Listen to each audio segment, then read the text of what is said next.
Andhra Pradesh Visakha TDP MLA Ganta Srinivasarao 2 ఏళ్ల క్రితం steel plant కు మద్దతుగా తన పదవికి రాజీనామా చేశారు. అయితే ఎవరు ఊహించని విధంగా అసెంబ్లీ స్పీకర్ ఇన్నాళ్ల తర్వాత గంటా రాజీనామాని ఆమోదించారు. ఏపీలో త్వరలోనే రాజ్యసభ ఎన్నికలు జరగనున్నాయి. ఇవి పరుపక్ష ఎన్నికలు కాగా ఈ సమయంలో గంటా రాజీనామాని ఆమోదించడం వైసీపీ రాజకీయ వ్యూహంలో భాగమేనన్న ప్రచారం జరుగుతుంది.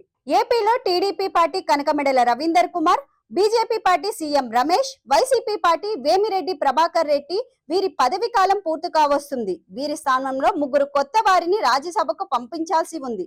ఈ ఎన్నికల్లో ఎమ్మెల్యేలకు కూడా ఓటు హక్కు ఉంటుంది. సరిగ్గా రాజ్యసభ ఎన్నికల సమయంలో గంటా శ్రీనివాసరావు మాజీ ఎమ్మెల్యేగా మారిపోవడంతో ఈసారి ఆయన ఓటు హక్కు కోల్పోయినట్టే. ఇది ఆయనకు మింగుడు పడని పరిణామమని రాజకీయ విశ్లేషకులు అంటున్నారు. అలాగే టీడీపీకి కూడా ఇది నిరాశ కలిగించే విషయం కానుంది.